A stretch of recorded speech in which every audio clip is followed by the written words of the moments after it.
안녕하세요. 2022학년도 수시 대비 설명회를 진행하게 될 권승찬입니다.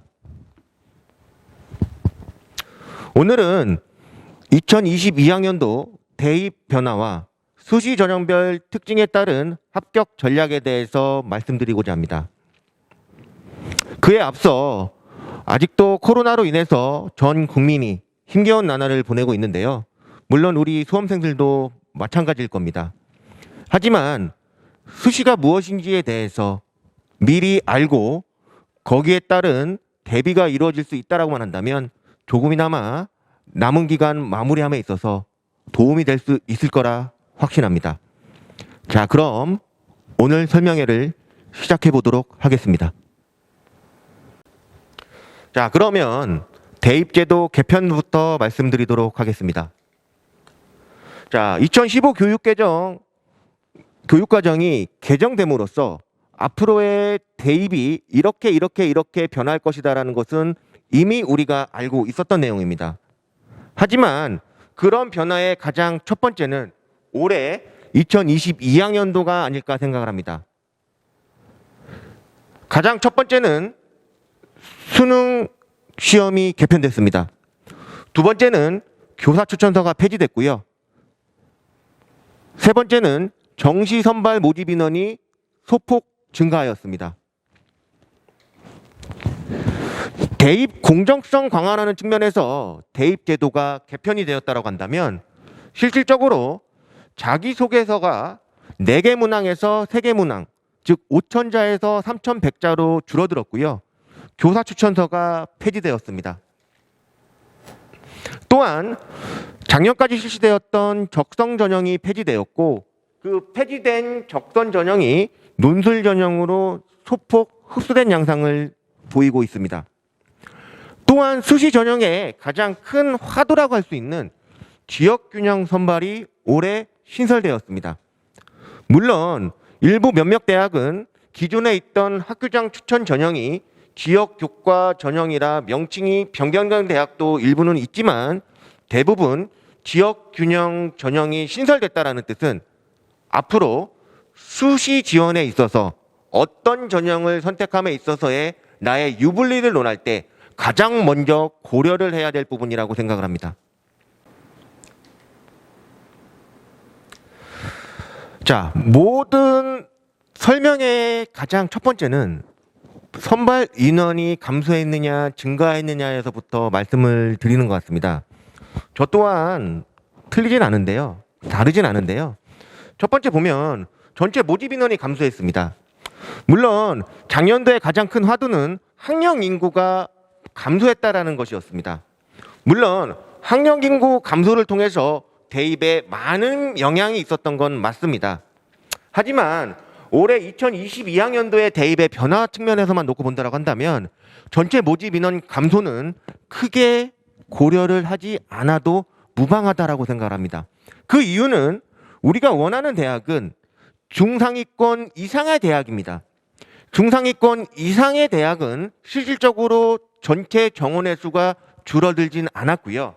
여기서 보시는 전체 모집 인원은 중하위권 대학의 일부 몇몇 대학의 구조조정이라든가 그런 부분이 반영된 수치이기 때문에 실질적으로 모집 인원이 감소했다라는 거 체감하는 부분은 극히 미약하다라고 저는 생각을 합니다. 마찬가지로 정시 선발 비율도 소폭 증가했다라는 측면은 실질적으로 수시 3개의 전형을 통해서 수시 2월이날까지 발생했을 것을 고려를 한다고 한다면 선발 비율 소폭 증가뿐만 아니라 실질적으로 정시로 선발하는 인원이 오히려 계획 대비 늘어날 수 있기 때문에 이러한 선발 비율의 변화는 큰 의미는 없다라고 저는 개인적으로 생각합니다. 자, 다시 한번 2022학년도 대입 변화에 대해서 말씀을 드리면 2022학년도의 가장 큰 첫 번째 변화는 수능 개편입니다. 자, 물론 많은 시간이 지났기 때문에 물론 교육형 모의고사라든가 사설 모의고사 또 6월에 실시했던 평가원 모의고사를 통해서 수능 개편이 어떻게 이루어졌는지는 모든 수험생들이 경험을 해 봤을 겁니다. 자, 간단하게 언급을 하게 되면 국어 수학에서 공통과 선택 과목으로서 개편이 됐고요. 제2 외국어가 절대평가로 전환이 됐습니다. 특히 이 제2 외국어가 절대평가로 전환됐다는 점은 작년까지만 해도 일부 몇몇 대학은 제2 외국어가 사회탐구 영역 한 과목과 대체됐던 점에 이루어 봤을 때 일정 부분 이상 영향이 있을 거라고 판단이 되지만 실질적으로 큰 영향은 없을 거라고 판단합니다. 자, 대학 개편과 더불어서 올해 자연계열의 가장 큰 화두는 약대 부활이었습니다. 37개 대학이 약학대학 학부로 완전 전환이 되었고요.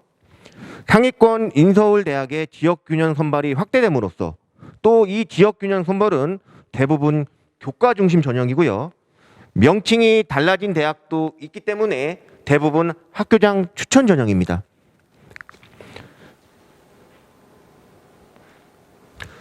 자, 적성고사가 폐지되었고요. 이 폐지된 적성고사 실시 대학 중에 3개 대학이 논술 전형으로 전환되었습니다. 실질적인 논술 전형의 선발위원이 축소가 되었고요. 학생부 종합 전형에서 교사 추천서가 폐지, 자소서 문항이 변경됐다라는 점이 가장 큰 변화라고 볼 수 있습니다. 자, 그렇다면 수시와 정시의 방향 설정은 어떻게 해야 되는지에 대해서 다시 한번 말씀드리도록 하겠습니다. 물론 다 아시는 내용이겠지만 수시는 6번의 응시 기회가 있고요. 전형은 교과, 학종, 논술 전형 3개 전형이라고 생각을 하시면 될 것 같습니다. 정시는 3번의 기회가 있고요. 이 3번의 기회는 군별 모집으로서 가나 다군에 각각 한 장씩 수능 위주, 수능 플러스 학생부 위주 전형이라고 생각을 하시면 될 것 같습니다. 자, 보통 대학을 감에 있어서 수시와 정시를 따로 구분지어서 생각하시는 분들이 많은 것 같습니다. 하지만 제가 생각하기에 대학을 감에 있어서 수시와 정시는 각각 따로따로 설정을 해야 되는 게 아니라 같이 연관지어서 생각을 해야 된다고 생각합니다. 따라서 대입은 수시 따로 정시 따로가 아니라 수시 6장의 카드와 정시 3장의 카드를 적절한 전략을 통해서 대비를 해야만 충분히 경쟁력 있는 대비가 이루어질 수 있을 거라고 판단합니다. 그래서 가고자 하는 대학의 라인을 잡아서 현재 내가 할 수 있는 최선의 방법이 무엇인지를 알아가는 게 오늘 자리의 가장 큰 목적이라고 할 수 있겠습니다. 대학의 라인은 어떻게 잡는지에 대해서 말씀을 드리겠습니다. 자, 수시 지원의 이해는 이러한 과정이 이루어져야 된다고 생각을 합니다. 자, 수시를 통해서 나의 경쟁력은 일단 생기부에 기재되어 있는 나의 내신 성적, 비교과 활동 내역, 그 다음에 면접으로서 내가 어느 정도의 자신감이 있는지, 마지막으로는 모의고사 성적이라고 할 수 있습니다. 이 모의고사 성적은 실질적으로 교육청 모의고사, 사설 모의고사보다는 6월 평가원, 9월 평가원 모의고사 성적을 통상적으로 우리는 말을 하는데, 이 모의고사 성적을 토대로 실제 수능 성적에 대한 기재치를 우리가 반영을 해야 됩니다. 모의고사 성적 기준으로 실제 수능이 동일선상, 즉 나의 성적을 유지를 한다면, 또한 지금부터 내가 열심히 공부를 해서 실제 수능 성적이 오른다면, 물론 이런 경우는 없어야 되겠지만 모의고사 성적보다 실질적으로 떨어지는 것도 고려를 해야 됩니다.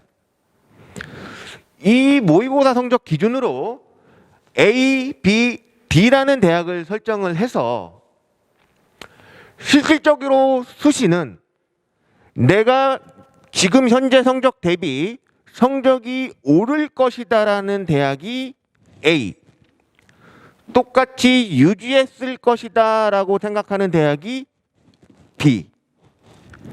만에 하나 성적이 떨어질 걸 대비해서 지금 나의 지원 가능 대학보다 한 단계 낮은 대학이 C. 이렇게 설정을 해야 됩니다. 그 이유는 무엇이냐면 어차피 수시와 정시는 대학을 가는 방법으로서 차이가 있을 뿐이지 결과는 마찬가지입니다. 물론 수시와 정시의 장단점은 분명히 존재를 하겠지만 이런 수시 6장과 정시로 실제 지원 가능한 3장의 카드를 적절히 조합을 해서 실질적인 수시 지원의 상향, 적정, 하향을 설정하는 게 수시 지원의 가장 첫걸음이라고 생각합니다. 많은 분들이 이런 얘기를 합니다. 수시의 상향, 적정, 하향. 이것은 나의 내신, 비교과 기타 등등에 대한 경쟁력으로서 판단을 하는데 실질적인 상향, 적정, 하향의 기준은 실질적으로 내가 나의 현재 모의고사 성적을 기준으로 실제 수능 성적으로 갈 수 있는 대학보다 높을지 같을지 낮을지에 대해서 상향, 적정, 하향을 설정해야 된다고 생각합니다. 그렇기 때문에 정시로 갈 수 있는 하향 대학보다는 한 단계 윗 대학을 수시 지원함에 있어서 방어 라인으로 설정을 해야 되는 거고요. 일단 이 수시는 실제 수능이 치루어지기 전에 응시를 하는 것이기 때문에 거부권이 있어야 됩니다. 이 거부권이 존재하지 않은 전형을 지원을 하게 되면 우리가 흔히 수시 납치라는 그런 표현을 쓰는 이유가 나의 현재 기준보다 낮은 대학을 지원함에 있어서 거부권이 없는 전형을 썼을 때 그런 표현을 쓸 수 있는 거기 때문에 반드시 현재 나의 기준보다 낮은 대학, 저는 이런 표현을 좋아하진 않습니다만은 보험으로서 지원을 한다라고 한다면 실질적인 거부권이 있어야 됩니다. 여기서 말하는 거부권은 단계별 전형이어야 되고요. 이 단계별 전형에는 면접 플러스 대학별 고사 등등이 필요한데 그것도 수능 이후에 실시하는 대학. 대표적인 게 논술이 돼야 될 것이고요. 대표적인 게 학생부 전형의 단계별 전형, 즉 면접이 있는 전형이 거부권이 있는 전형이라고 말씀드리고 싶습니다. 자, 정리를 해보면 지원 대학의 라인을 잡는다는 것은 6평, 9평의 평균 기와 앞으로 남은 기간 동안 내가 잘 마무리해서 실제 수능에 대한 성적 기대치가 반영되는 것이라고 생각을 합니다. 물론 좀 전에도 말씀드렸다시피 기대치는 성적이 오를 수도 유지할 수도 떨어질 수도 있는 부분인데 일정 부분 이상 수시에 라인을 잡는 가장 큰 목적은 성적을 떨어졌을 때를 대비하여 수시로서 그 대학보다 그 윗 대학으로 방어 라인을 설정하는 것이 수시 대학 라인 잡기의 가장 큰 목적이라고 볼 수 있습니다. 자, 모든 분들이 수시에 대한 입결 결과에 대해서 많은 주목을 하시는데요. 실질적으로 입결은 크게 주목할 필요성은 없습니다.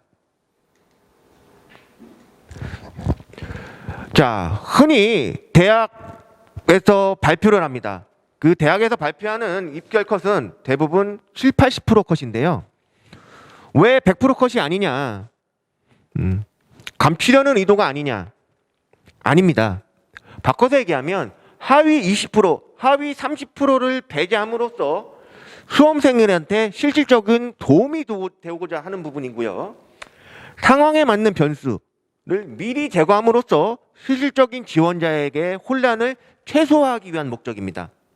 예를 들면 하위 20%에 있는 아이들이 포함되었을 때 평균치가 낮아진다라고 한다면 실질적으로 그 해에 있던 돌발 변수가 올해도 똑같이 일어날 수 있다라는 부분에 대해서 어느 누구도 장담을 할 수 있는 부분이 아니기 때문에 아예 요번에 지원을 함에 있어서 그런 하위 20%, 30%의 아이들의 성적을 배제함으로써 일질적으로 아이들의 입결에 대해서 큰 라인을 제시하고자 하는 부분이기 때문에 입결 컷은 큰 의미는 없다라고 판단이 되어집니다. 물론 대학에서 발표하는 7, 80% 컷은 많은 도움이 되는 건 사실입니다. 단 하위 20%, 하위 30%를 배제하는 이유는 감추려는 의도가 아니고요. 실질적인 도움이 되기 위함입니다. 그 이유는 상황에 맞는 변수를 대학에서 미리 제거함으로써 실질적인 지원자들에게 도움이 되기 위한 목적이기 때문에 혼란을 최소화하고 어느 정도 합격 가능성을 미리 예측할 수 있는 측면에서 대학에서 발표하는 입결컷은 굉장히 도움이 되는 건 맞습니다만 결국 입결은 결과론적으로 우리가 생각할 수 있는 부분이기 때문에 작년의 입결컷이 꼭 올해도 같을 것이다. 물론 우리는 그거보다 조금 더 성적이 낮아질 거라는 기대치를 가지고 지원을 하겠습니다만은 그런 부분에 대해서 일정 부분 이상 알고서 입결컷을 준비를 해야 될 것이라고 생각합니다. 자, 이거는 수시에 대한 오해인데요. 일단은 가장 간단하게 세 개의 전형에 대해서 한번 말씀을 드리고자 합니다. 자, 교과 전형은요, 여러 가지 평가 요소가 있지만 교과 전형은 내신, 즉 교과 선정만 봅니다. 물론 대다수의 교과 전형은 수능 최저 충족이 걸려 있습니다. 바꿔서 얘기하면 아무리 좋은 내신 성적을 갖고 있다 하더라도 수능 최저 충족 여부에 따라서 아이들이 실질적으로 지원을 하느냐 마느냐에 따른 전형이라고 볼 수가 있고요. 학생부 종합전형도요. 실질적인 서류를 통해서 아이들을 평가를 하는데 그 안에는 내신 성적도 포함되어 있습니다. 자, 2022학년도 가장 큰 변화 중에 하나는 학생부 기재사항 변경. 이 변경 안에는 기재 내용 축소도 포함되어 있기 때문에 앞으로 아이들이 비교과에 대한, 즉 나의 전공 적합성이라든가 잠재 역량에 대해서 어필할 수 있는 기회가 줄어든다라고 한다면 이 아이의 학업 우수성, 학업 성취도를 판단할 수 있는 근거는 내신이라고 판단이 되어집니다.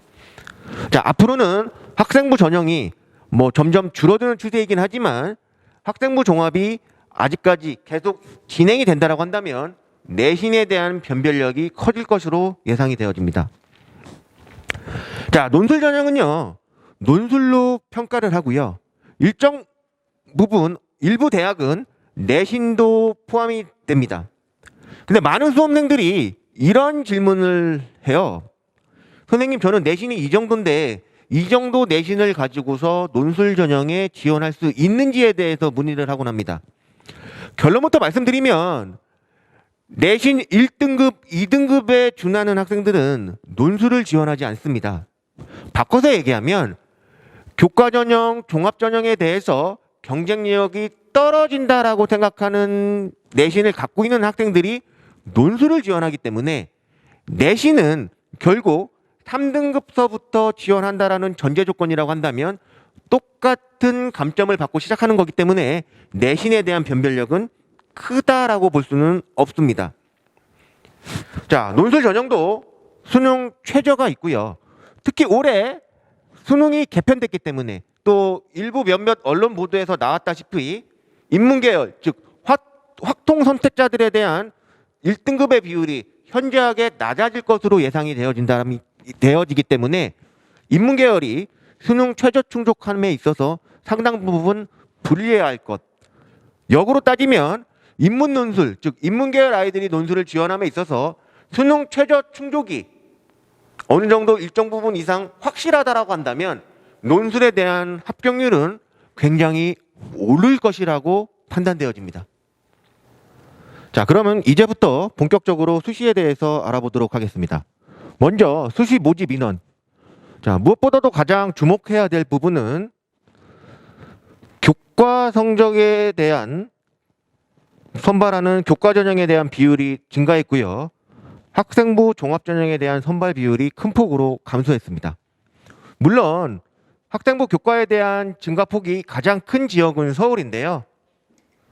자, 앞에 말씀드린 것처럼 서울 상위권 16개 대학에서 지역 균형 선발이라는, 즉 학교장 추천 변형이 명칭이 변경된 지역 균형 선발이 신설되었기 때문에 학생부 교과 전형에 대한 모집 위원이 서울 지역은 감소하였고, 반대로 학생부 교과 전형, 즉 지역 균형 선발에 대한 모집 인원을 학생부 종합 전형에서 일정 부분 이상 넘어왔기 때문에 학생부 종합 전형은 큰 폭으로 감소했다라고 볼 수는 있습니다. 자, 지역 인재 선발이라는 게 있는데요.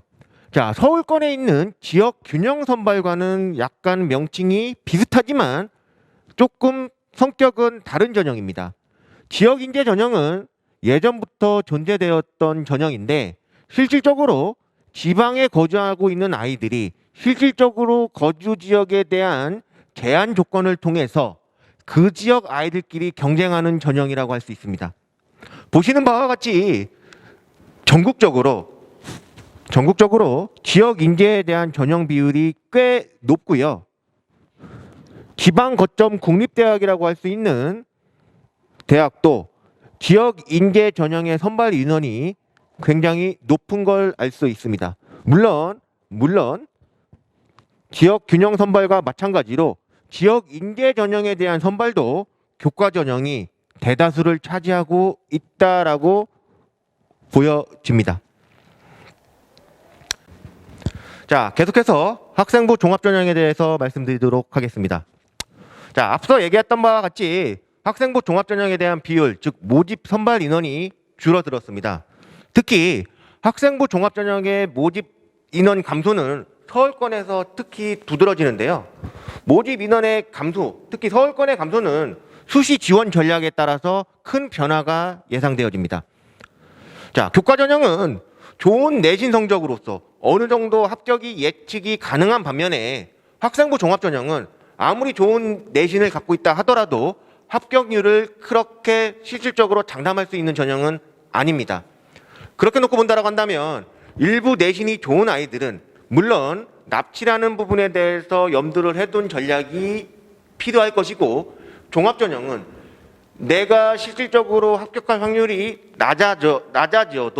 낮아져도 모집 정원이 줄어들었기 때문에 합격할 확률이 조금 더 떨어질 거라는 것도 염두를 해둬야 되는 부분이기 때문에 불확실한 학생부 종합 전형보다는 조금이나마 내가 컨트롤할 수 있는 실질적인 교과 전형이랑 논술 전형 쪽에 조금 더 분산되는 효과를 갖고 오지 않을까, 이렇게 예상되어집니다. 자, 앞서 얘기했던 바와 같이 학생부 종합 전형, 논술 전형은 수능 이후에 내가 거부할 수 있는 권리가 있는 전형이었지만 지금 나와 있는 일괄 합산대학 전형은 여러분들이 예의주시를 해야 되는 전형입니다. 자, 왜 그러냐면 학생부 종합 전형임에도 불구하고 일괄 전형이기 때문에 내가 높은 수능 성적을 받는다 하더라도 내가 지원한 대학에 합격을 하게 되면 일단 우리가 수시 납치라는 표현을 써야 될 대학이기 때문에 지금 여기에 언급되어 있는 대학은 학생부 종합 전형이지만 일괄 전형으로서 나에게 거부권이 없다라고 생각을 하시고 지원하실 때 유의를 하셔야 될 것 같습니다. 자, 자기소개서가 개선이 됐는데요. 자, 실질적으로 학생부 종합 전형을 지원함에 있어서 내가, 즉 지원자가 할 수 있는 마지막은 자소서 작성과 면접이라고 생각이 되어집니다. 바꿔서 얘기하면 비교과의 아쉬운 부분을 자기소개서 작성이라는 걸 통해서 조금이나마 나의 장점을 어필할 수 있는 기회였다면 지금은 문항수가 줄어들고 글자 수가 줄어듦으로써 마지막에 나를 어필할 수 있는 기회가 줄어들지 않았느냐, 이렇게 생각이 되어집니다. 이러한 변화가 앞서 얘기했다시피 학생부 종합전형, 즉 합격할 예상이 조금이나마 불확실한 전형에서 이러한 나의 마지막 기회가 줄어드는 게 일정 부분 이상 지원하는 부분에 대해서 실질적인 지원에 있어서 조금이나마 영향을 끼치지 않을까, 그렇게 생각이 되어집니다. 학생부 종합을 정리하면 비교과에 대한 경쟁력, 즉 나에 대한 경쟁력입니다. 자, 첫 번째는 내가 학교 생활을 통해서 학업에 대한 성취도가 얼마나 우수한지, 두 번째, 내가 지원하는 학과와 관련해서 전공에 얼마만큼 내가 준비가 되어 있는지. 자, 마지막으로 세 번째는 비록 내가 아직은 미약하지만 조금이나마 더 열심히 노력을 해서 일정 부분 이상 뛰어난 성취도를 높일 수 있는 잠재적 역량이 뛰어날 수 있는지를 학생부에 게재되어 있는 비교과를 통해서 스스로 평가를 해보는 것도 하나의 방법일 것 같습니다. 또한 학생부 종합전형을 지원함에 있어서 재수생들이라고 한다면 작년의 결과도 굉장히 좋은 경험이라고 볼 수 있습니다. 물론 선생님, 저는 작년에 모 대학 1차는 합격을 했습니다. 그렇다고 해서 올해도 똑같이 1차에 합격할 수 있을 거라는 보장은 금물입니다. 반대로 선생님, 저 작년에 떨어졌기 때문에 올해도 분명히 떨어질 겁니다 라고 생각하는 것도 금물입니다. 왜 그러냐면 학생부 종합전형은 내가 부족해서 떨어졌다라는 게 아니라 내가 잘한 게 5가지인데 그때 나보다 잘한 사람이 6개 이상 잘한 사람이 모집 정원보다 많다면 나에게 기회가 없는 것이고, 올해는 반대로 나는 똑같이 내가 잘한 게 5개지만 나보다 잘한 학생이 모집 정원 대비 적다라고 한다면 무난하게 나는 1차에 합격할 수 있다는 측면으로 보여지기 때문에 재수생의 경우에는 작년에 지원했던 경험이 일정 부분 이상 큰 도움이 될 수 있습니다. 하지만 마지막으로 나를 어필할 수 있는 기회, 즉 마지막 나를 어필할 수 있는 자소서가 개편되고 또 축소됐기 때문에, 또한 교대 같은 경우는 자소서가 올해서부터는 폐지됐기 때문에 나를 마지막으로 어필할 수 있는 부분이 일정 부분 이상 축소됐다라는 점에서는 지원함에 있어서 조금이나마 수동적으로 지원할 수 있지 않을까, 지원하게 되지 않을까, 그렇게 생각되어집니다.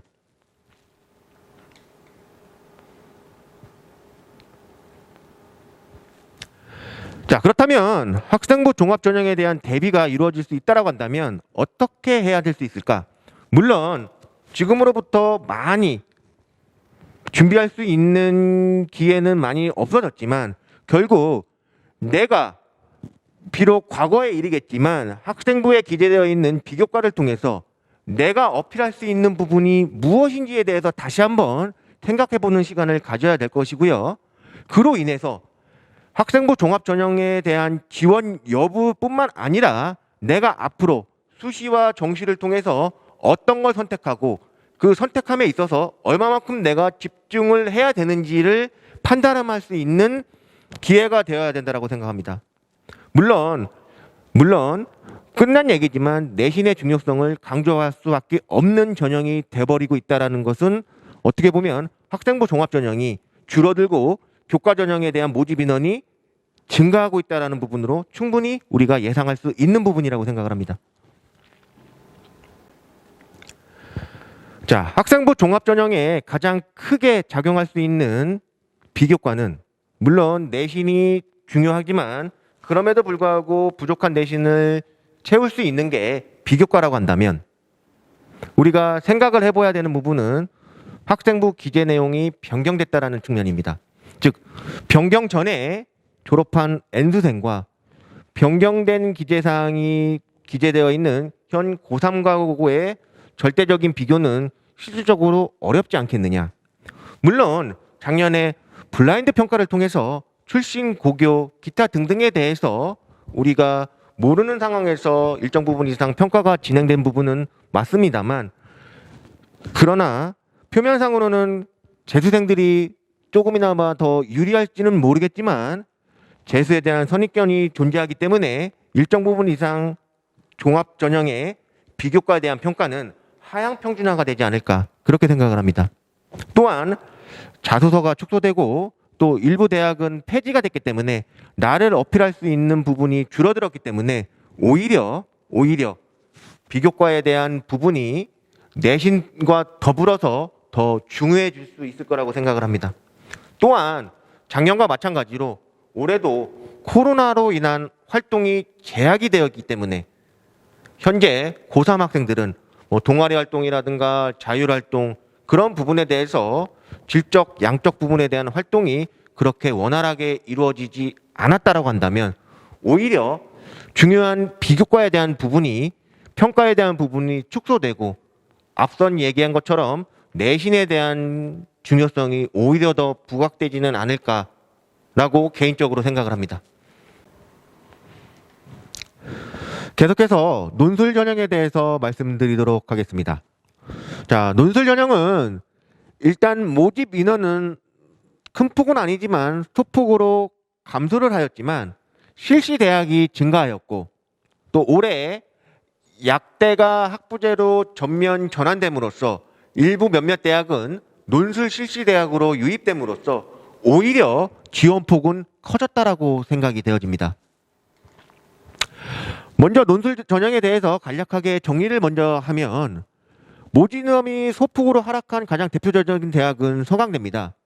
대표적으로 상위권의 대학을 지원함에 있어서 서강대, 성균관대, 한양대, 물론 한양대는 최저가 없지만 서강대가 일정 부분 이상 논술에 대한 지원의 사이즈가 컸다라고 한다면 모집 인원이 소폭 줄어들므로써 일정 부분 이상 아이들의 합격할 확률만 놓고 봤을 때는 선택의 폭이 조금 줄어든 측면도 없잖아 있을 것 같습니다. 자, 작년의 끝으로 적성고사가 폐지된 일부 몇몇 대학은 그 적성고사를 그대로 논술 전형으로 실시하게 됩니다. 대표적으로 가천대, 고려대, 세종, 수원대는 작년 적성고사를 폐지하고 올해 논술 전형으로 전환된 대표적인 대학이고요. 그렇기 때문에 작년 적성고사 수준의 난이도로 논술을 출제하지 않을까라는 생각을 갖고는 있습니다. 물론 고려대 세종은 약대 논술도 포함되어 있는 대학이고요. 거듭 말씀드리면 논술 전형은 대다수 일부 몇몇 대학을 제외하고는 거의 대부분 수능 최저라는 기준이 걸려 있기 때문에 실질적으로 논술에 대한 경쟁력보다는 일단 최저 충족 여부가 저는 첫 번째 관건이라고 생각을 합니다. 그래서 실질적인 경쟁률은 명목상 경쟁률보다는 일정 부분 이상 낮아지고 또한 최저를 충족했다 하더라도 실질적으로 논술고사 응시 여부까지 판단되어진다고 한다면 합격할 확률은 훨씬 높아질 수 있을 것이라고 생각이 되어집니다. 즉 논술 전형이지만 논술에 대한 경쟁력도 중요하지만 가장 첫 번째는 수능 최저 충족 여부가 확실한지에 대한 고려를 먼저 해봄으로써 논술 전형을 지원해야 된다라고 생각합니다. 즉 대학별로 수능 최저 충족 여부에 대한 기준이 점점점 어려워지거나 점점점 쉬워지는 경향으로서 나에 대한 지원 라인 대학을 잡고 난 다음에 그 대학의 논술 유무도 그러니까 논술에 대한 유형도 중요하겠지만 수능 최저 충족 여부를 가장 1순위로 고려를 해야 될 것입니다. 자, 논술 전형 실시 대학입니다.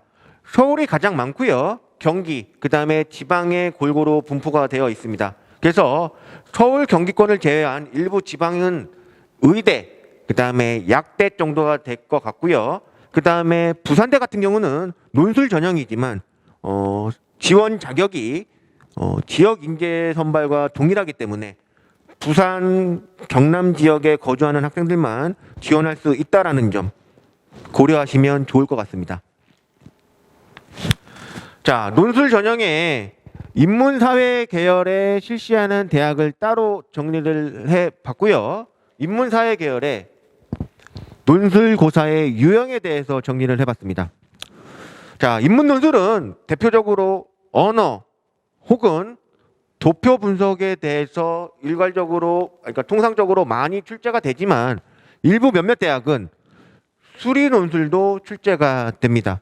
그래서 인문 계열이지만 수학, 즉 수리 논술에 대해서 일정 부분 이상 경쟁력을 갖춘 학생들 같은 경우는 수리 논술을 실시하는 대학을 지원함으로써 수리 논술에 대해서 부담감이라든가 거부감을 갖고 있는 학생들이 지원이 이루어지지 않는다라고 한다면 실질적인 경쟁률이 낮아지고 그 낮아진 경쟁률을 바탕으로 합격률을 높아질 수 있는 부분이라고 생각합니다.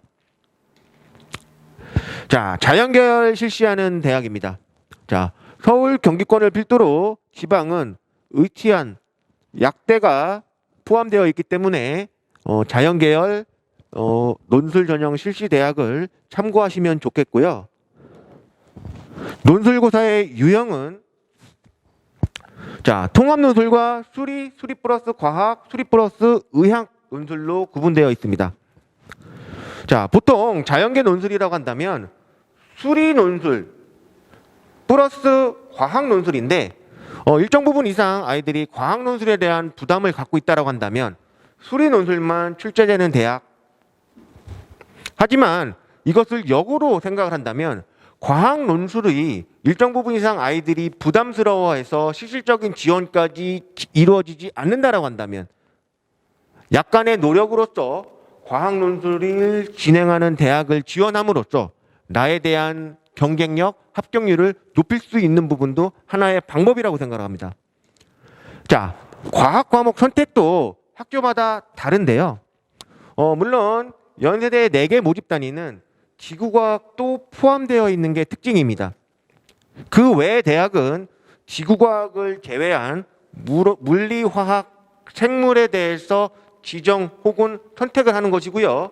일부 몇몇 모집 단위 학과별로 어떠한 과목이 지정이 되어 있는지 아니면 내가 선택을 할 수 있는지를 꼼꼼히 확인을 하시고 난 다음에 지원을 하셔야 될 거라고 생각합니다. 자, 지금까지 교과 전형, 종합 전형, 논술 전형에 대해서 말씀을 드렸습니다. 자, 교과 전형, 그다음에 일부 몇몇에 대한 종합 전형, 논술 전형에 공통적으로 들어가는 부분은 수능 최저 충족 여부가 관건이라고 말씀을 드렸습니다. 그렇다라고 한다면 수시를 지원함에 있어서 그 수시에 대한 합격률을 높일 수 있는 내가 지금부터 준비할 수 있는 건 무엇인지 그 부분에 대해서 말씀을 드리고자 합니다. 자, 보시는 바와 같이 3개년도 영어에 대한 등급별 인원 변화입니다. 자, 보시면 작년, 즉 2021학년도의 영어 1등급의 비율은 12%가 넘었습니다. 자, 통상적으로 평가원에서 영어를 절대평가로 바꿨을 때 1등급의 적정 비율은 8에서 9% 정도 예상을 했는데 작년 같은 경우 12%가 넘었기 때문에 일정 부분 이상 예상치를 훌쩍 넘은 상황이 발생해 버렸습니다. 이게 무슨 의미냐면 수능 최저 충족 여부를 가장 먼저 결정하는 건 영어를 1등급을 무난하게 받느냐 안 받느냐에 대한 싸움입니다. 즉 영어를 무난하게 1등급 혹은 2등급을 맞는다고 한다면 대학에서 제시한 최저 충급 3개 합 6 혹은 4개 합 7에서 영어 1등급 혹은 2등급을 빼버리게 되면 일정 부분 이상 수능 최적 충족 여부에서 절대적으로 유리해질 수밖에 없는 상황입니다. 물론 대학을 감에 있어서 영어가 실질적으로 대학 입결에 큰 영향을 주는 건 아닙니다만 수시 측면에서 즉 수시를 지원함에 있어서 수능 최저 충족 여부가 관건이라고 한다면 거기에 가장 첫 번째는 영어가 되어야 된다고 생각합니다. 지금부터 수능 최저 충족을 준비하는 학생이라고 한다면 영어에 대한 등급을 올리시는 방법을 추천해드리고 싶습니다. 물론 이런 부분도 한번 생각을 해보셔야 될 겁니다. 자, 좀 전에 말씀드린 바와 같이 절대평가로 전환된 이후에 작년에 평가원에서의 난이도 조절이 실패했습니다. 자, 작년 결과를 놓고 재작년 결과를 놓고 본다라고 하면 2020학년도에는 6평과 9평 실질적인 수능의 1등급의 비율이 큰 폭으로 높아지거나 낮아지지 않게끔 유지하는 결과였는데 작년 같은 경우는 오히려 6평과 9평의 예상치를 웃도는 훨씬 넘어서는 12% 이상의 1등급 비율이 나타났습니다. 뭐 여러 가지 측면을 고려할 수 있을지 모르겠지만 작년에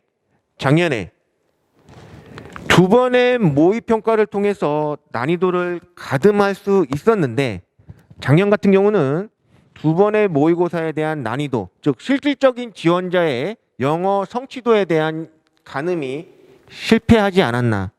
그렇다라고 한다면 올해 2022학년도에는 평가원에서 이러한 영어에 대한 난이도 조절을 조금이나마 더 예의주시할 수 있지 않겠느냐는 점이죠. 바꿔서 생각하면 영어가 작년, 재작년의 절대평가라고 생각하는 게 아니라 조금 더 어려워질 수 있다라는 전제 조건으로서 앞으로 준비를 해야 될 거라고 생각합니다. 자, 이렇게 보면 인문계열 학생들은 이중고를 겪을 가능성이 매우 큽니다. 첫 번째, 수학에 대한 등급 닦기가 선택제로서 많이 어려워졌다라는 점. 절대평가로서 무난히 영어에 대한 등급을 수월하게 쌓을 수 있다라는 부분이 작년에 대한 등급 조절 실패로 인한 올해 조금이나마 난이도 조절이 이루어진다라는 예상으로 놓고 본다라고 한다면 영어에 대한 등급 쌓기가 조금 더 어려워지지 않겠느냐는 점.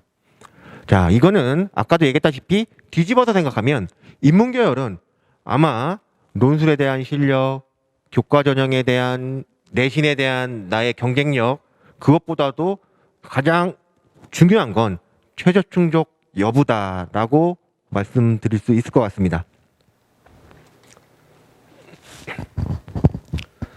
자, N수생이 증가하고 있습니다. 뭐 작년과 마찬가지로 올해도 이러한 경향은 지속될 거라고 판단되어지는데요. 자, 이유는 우리가 잘 알고 있듯이 코로나로 인한 대학 새내기들의 반수 비율 증가입니다. 자, 원활한 대학 생활이 이루어지지 않기 때문에 학생들은 나의 대학을 업그레이드 시키려는 노력을 게을리지 하지 않는 상황으로 비춰봤을 때 N수생의 유입은 올해도 지속되지 않을까라고 판단되어집니다.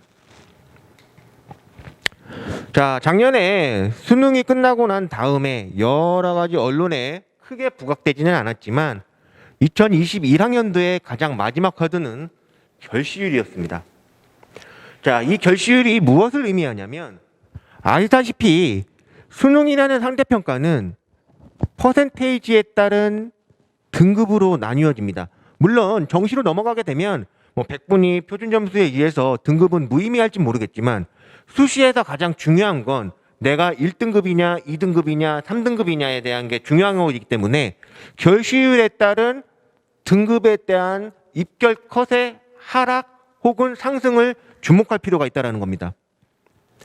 자, 가뜩이나 학령 인구도 줄어들고 또 예전과 다르게 수능 응시 인원도 줄어들었습니다.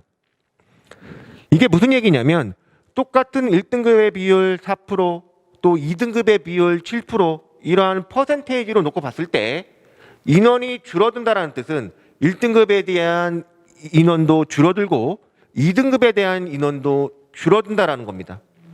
그렇게 놓고 보면 전체적인 1컷과 2컷, 3컷에 대한 점수가 큰 폭으로 오르거나 떨어질 수 있다는 점도 우리가 주시를 해야 되는 부분입니다. 응시율은 작년과 크게 다르지는 않지만 수능 지원자에 대한 퍼센테이지이기 때문에 결시율이 시사하는 바는 매우 큽니다. 그렇기 때문에 올해도 작년과 마찬가지로 코로나로 인한 변수, 그 다음에 수능을 치르지 않아도 대학을 갈 수 있는 일부 몇몇 전형에 대한 인원이 빠진다라고 한다면 결시율은 또한 늘어날 수 있을 거라고 판단이 되어집니다. 만약에 결시율이 늘어진다라고 한다면 오히려 수능 최저 충족은 더 어려운 상황이 될 수도 있다라는 점 주목할 필요가 있을 것 같습니다. 자, 정리하면 올해 수시의 키워드는 뭐니 해도 수능 최저 유부 및 충족입니다. 수능 최저가 있다라고 한다면 수능 최저를 내가 맞춤으로써 충족시킴으로써 합격할 확률은 매우 올라갈 것이고요. 반대로 수능 최저가 없다라고 한다면 내가 아무리 좋은 경쟁력을 갖고 있다 하더라도 합격할 가능성은 조금씩 떨어지지 않겠느냐. 그래서 올 수시의 가장 큰 키워드는 수능 최저의 유무입니다. 두 번째는 서울권대학의 지역균형 선발입니다. 물론 이런 지역균형 선발은 학교장 추천 전형이고요. 학교장 추천 전형은 대다수 교과 전형이기 때문에 3학년 1학기까지 혹은 졸업생기 중 3학년 2학기까지 모든 내신이 끝난 학생으로서 내가 나의 경쟁력을 높일 수 있는 방법은 크게 없지만 마찬가지로 지역 균형 전형의 가장 핵심 키워드는 마찬가지로 수능 최저 충족 여부이기 때문에 내가 무난히 최저를 맞출 수 있다라는 전제 조건이 성립을 할 수 있다라고 한다면 비록 작년보다 낮은 내신이지만 일정 부분 이상 지원함으로써 합격할 확률을 높일 수 있지 않을까.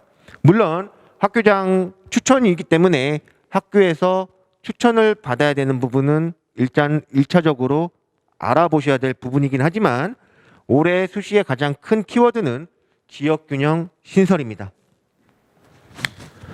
자, 적성이 폐지된 대학 3개의 대학이 논술 전형으로 신설되었습니다.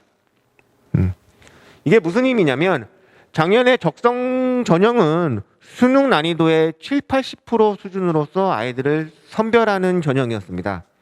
그러한 전형이 논술로 바뀌었다고 한다면 적어도 적성고사와 비슷한 수준의 난이도로 논술이 출제되지 않을까. 가천대가 시사하는 바가 크고요. 고려대 세종, 물론 고려대 세종은 약대 포함이기 때문에 그 다음에 수원대, 그래서 적성대 폐지로 인한 논술 신설이 자, 그 다음에 지역 인재가 강화되고 있습니다. 자, 지역 인재는 말 그대로 서울 경기권의 지역 균형 선발이라고 한다면 지방은 지역 인재에 대한 선발 모집 인원을 늘림으로써 첫 번째, 지방을 살리기 위한, 두 번째, 지역에 있는 그 지방에 있는 아이들의 지역 이탈을 방지하고, 세 번째, 정원을 확보하는 측면에서 지역 인재 강화는 앞으로 지속될 것 같습니다. 자, 제가 생각하는 대학의 미래는 대학을 지원함에 있어서 이러한 부분까지 고려를 했으면 하는 차원에서 말씀을 드리고 싶습니다. 자, 자연계열은 물론 대학보다는 학과, 즉 나의 진로와 취업과 연관되어 있는 선택이 중요하다고 생각을 하고요. 일정 부분 이상 취업적인 부분, 진로적인 부분만 놓고 본다고 한다면 지방 거점 국립대학이 일정 부분 이상 큰 메리트가 있을 거라고 생각이 되어집니다. 자, 직업국은 일정 부분 이상 앞서 말한 바와 같이 지방을 살리기 위한 예산 지원이 확대될 것이고요. 또 취업에 대한 연계가 강화될 것입니다. 인문계열은 물론 학과를 선택함에 있어서 진로까지 결정되는 학과가 그렇게 많이 있지는 않습니다. 그렇기 때문에 인서울이 고집 이유가 되는 이유이기도 하고요. 또 인서울 고집 이유는 결국 취업과 무관하지 않기 때문에, 즉 취업을 하기 위한 제2의 활동에 대한 기회비용적인 측면에서 인문계열의 인서울 지원의 경향은 당분간 계속되지 않을까, 그렇게 생각됩니다. 자, 마지막으로 나의 경쟁력 찾기. 자, 앞서 얘기한 바와 같이 교과 전형, 종합 전형, 논술 전형, 특히 교과 전형과 종합 전형은 내신이 차지하는 비율이 굉장히 크다라고 얘기를 했습니다. 자, 교과 전형은 정량적으로 내신이 반영이 되고요. 종합 전형은 정성적으로 내신이 반영이 됩니다. 물론 교과 전형을 제외한 종합 전형에서 높은 내신이 안정적인 합격권이다라고 얘기할 수는 없습니다만 적어도 내가 지원함에 있어서 어느 정도의 수준이면 지원해 볼 수 있지 않을까라는 측면에서 놓고 보면 일반고 기준이면 2점대 내신이면 학생부 종합전형, 물론 비교과에 대한 경쟁력은 추가로 준비를 해야 되는 부분이겠지만 내신 성적만 놓고 본다고 한다면 2점대 정도면 종합전형에 지원을 해볼 만할 거고요. 자사고 특목고 기준이면 3점대. 물론 특목고 같은 경우는 학교 졸업생의 입결이라는 게 있습니다. 그렇기 때문에 일반고 대비 낮은 내신이라 한다 하더라도 졸업, 즉 선배들의 입결 결과에 비추어 지원을 한다면 좋은 결과가 있을 거라고 예상이 되어집니다. 자, 마지막으로 대입은 수시와 정시, 또 수시 따로 정시 따로가 아니라 수시 6장과 정시 3장의 카드를 어떻게 전략적으로 세워서 수시, 정시, 즉 9장의 카드를 통해서 대학을 합격하는 게 저는 목적이라고 말씀드리고 싶습니다. 수시 6장과 정시 3장을 나뉘어서 생각하지 마시고 비록 나는 정시로 갈 거야 라고 생각을 해도 수시로서 어떠한 수준에 대해서 내가 얼마만큼 부족한지, 얼마만큼 충분한 준비가 되어 있는지에 대한 부분을 알아가는 과정도 남은 기간 수능 대비가 이루어질 수 있는 동기부여라고 생각을 합니다. 자, 의치한수와 약대 부활, 즉 약 1,700명의 약대 부활이 자연계열 최상위권 아이들의 학과 이동이 불가피한 상황이고요. 물론 이를 역으로 이용하는 것도 정시의 하나의 방법이라고 생각할 수 있겠습니다. 자, 최상위권의 화공, 생물공학 아이들이 약대로 이탈한다라고 한다면 거기에 따른 입결이 낮아질 거라고 예상을 하지만 오히려 그거를 역으로 이용하는 것도 하나의 방법이라고 생각을 하고요. 물론 약대가 부활을 하게 된다라고 한다면 적어도 어느 위치에 포함될지는 올해 입결을 통해서 한 번 더 확인을 해볼 수 있을 거라고 생각을 합니다. 자, 수시 6장에 예외되는 대학으로서는 과학기술원이 있고요. 카이스트 유니스트 디지스가 있고요. 한국전통문화대학교, 그 다음에 한국예술종합학교, 그 다음에 올해 신설된 한전공대가 있습니다. 그래서 수시 6장 플러스 수시 6회 지원에 걸리지 않는 이 대학도 한 번쯤 눈여겨보시는 편이 좋을 것 같고요. 그 다음에 대부분의 포스텍, 즉 포항공과대학을 수시 6회 지원에 포함된다라고 생각을 하고 있는데 포스텍은 수시 6회 지원에 포함되지 않는 대학입니다. 그렇기 때문에 6회 지원 초과로 인해 불이익을 당하는 일 없도록 다시 한번 염두해 주시면 좋을 것 같습니다. 자, 마지막으로요. 이러한 수시 상담의 가장 큰 목적은 또한 이러한 수시가 어떻게 이루어지는지에 대해서 여러분들한테 말씀드리는 가장 큰 목적은 결국 수능 공부 열심히 하자입니다. 자, 수시는 어떻게 보면 나의 경쟁력을 높일 수 있는 방안은 크게 없다라고 볼 수 있는 전형이에요. 바꿔서 얘기하면 나의 경쟁력을 가장 높일 수 있는 마지막은 수능 공부입니다. 그래서 수시로 대학 가는 것 플러스 정시로 대학 가기 위해서는 수능 공부, 즉 남은 기간 동안 수능 공부 열심히 하셔서 수능 최저 충족 플러스 정시로 당당하게 갈 수 있는 그러한 학습이 진행이 되어야 된다고 생각합니다. 자, 오늘 수시 상담의 가장 큰 목적은 수능 공부 열심히 하자라는 측면을 다시 한번 강조하고 싶고요. 이상으로 발표를 마치겠습니다. 감사합니다.